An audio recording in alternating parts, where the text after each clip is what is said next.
Hi, everybody. I just want to talk about a few things that we're just going to look at some maps. There's no notes on this particular video, but just to walk through some of the ideas about global trade during this time, the role slavery played in all these things.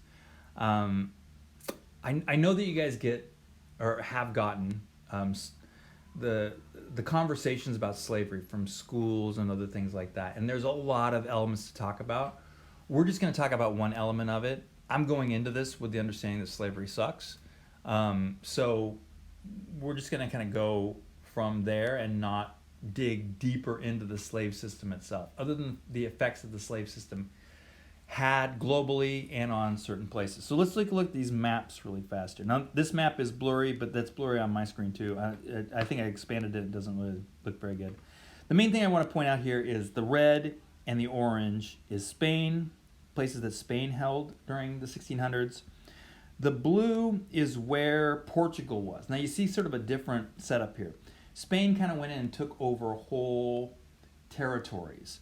Portugal was much more of a trade place, and so it took over like ports all over the place, other than Brazil. Brazil was much more, they did set up sort of territory there, but Portugal kind of set up ports in places, like ports of call, where there could be a lot of trading going on and some other things like that. So here is sort of how the world works. There's really a couple main trade systems for Europe. One is going to be Atlantic, and the other is going to be the Pacific. So let's just take a look at this. So here's one more slide. I don't like this one as well. It's way more confusing. But I do, again, want to point out, because it's not just Spain and Portugal, you can also see, especially up there in North America, that Britain and France also had their feet out there into things. And then, of course, the southern tip of of Africa as well. The Dutch first, and then the British much later. The Dutch were also out in Indonesia area over here, along with the Spanish and the Portuguese. Okay, great. I do also want to show you this just to show that there's more than just Europe going on in the world right now. There's a lot of things going on in the world, but Europe is starting to extend out more and more and start to take over some things. So, for example, by the 1700s, even late 1600s, the Mughal Empire is going to be very quickly consumed by the East India Company, and then eventually by Britain itself. So here's our two trade systems. We have sort of this system over here and this system over here, and I'm going to sort of break that down. The Dutch are really some of the first. I know the Spanish and the Portuguese are out there doing their thing, but the Dutch are not about taking over territory at all. The Dutch are all about trade. They are they're right on the ocean. They're all about sort of bringing stuff back. So they are sort of, again, they're the truckers of the 1600s and 1700s. They are bringing stuff around. So this is the Atlantic trade, and I'm sure you've seen this before. This triangular trade, they call it, where there's stuff going like this, stuff going like this, and stuff going like that. Like stuff, like manufactured goods are largely brought down here to Africa, and they tended to be exchanged for things like gold, ivory, but mostly slaves. The slaves were then brought over here where they were sold, and they were, again, we're talking here about slaves as commodities, things that could be traded for. Yes, they were people, obviously, but in this sort of system, slaves were a commodity, like sugar was a commodity. They were to be bought and sold and traded for other things. So once the British got back here with the slaves into the Caribbean and North America, they were sold largely for sugar plantations. Now, yes, they were sold into North America, but North America had a different system. The North American system was they didn't buy a whole lot of slaves. They tended to the next generation of slaves in North America tended to be kids of the earlier slaves. But that didn't work in here and Brazil, because when you were a slave on the Caribbean islands or in Brazil, it tended to be that you were working with sugar. And working with sugar meant your life expectancy was down to a matter of months. And so people didn't last long enough in order to have the next generation. So there was a continual need for more slaves. It was cheaper to do it that way, more profitable to get this. And then the sugar would go back this way. That was the same case for a whole lot of these other things. But then, of course, Sugar gets supplanted by cotton at some point, but the same system keeps going like that. Messy, really bad. Everything I just said right there, where I'm talking about human beings as commodity, is awful. But this is the part of how that system worked.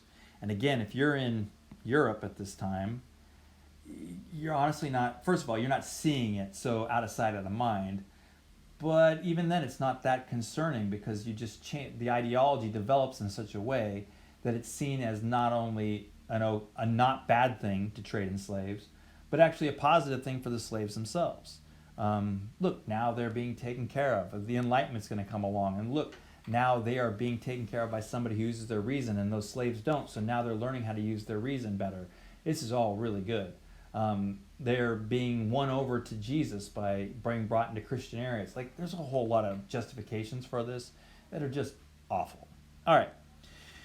The second trade triangle that we don't talk as much about is the tea opium one. And again, this is a little more awkward of a triangle like that. But the British, and this is going to happen much more in the 1700s and the 1600s, but the British are going to sell opium to China, and then they're going to use those profits to buy tea. The tea is going to be coming back to England, and then opium going that way, and that becomes sort of the way that this goes, that there's this large trade that involves tea and opium.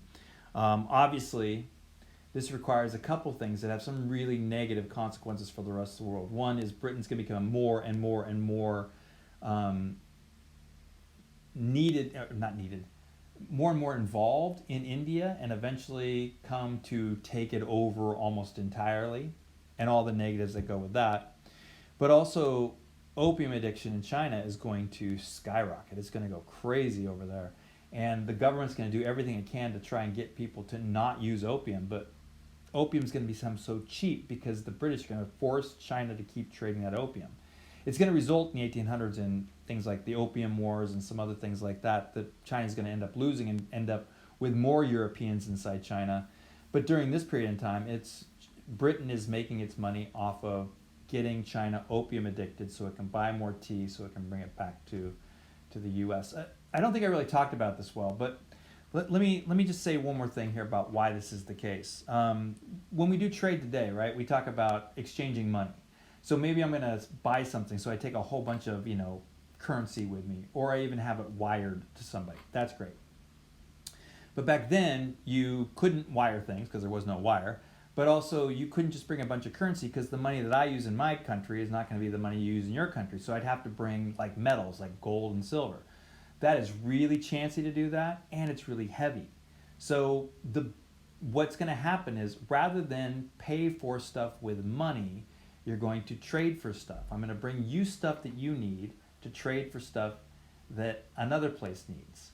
So if I want the tea from China, and Britain was hugely wanted the tea from China, it could take gold and come all the way over to India. That's not a good idea. So what it does is it comes over here and brings the stuff and brings the opium over here. The opium then is sold. And then, or is it this way? I think it's this way. The opium in India, there, take the tea back like that. So in other words, what you're doing is you're trading with commodities, and that's how you're making your money, rather than trading with currency. So there has to be a commodity. So it's not a question about whether China wants to be on opium or not. The British want them to be on opium, so there's something that they can trade so they can get their hands on that tea. And this is sort of the messiness of the trade at this time that we just sort of gloss over sometimes, but the long-term effects, historical effects of these things is a fairly important thing to get after. Now, I'm not super interested in economic stuff, so I don't get too far in depth on this, but I think this is a good way to start thinking about that kind of stuff. All right, that's it.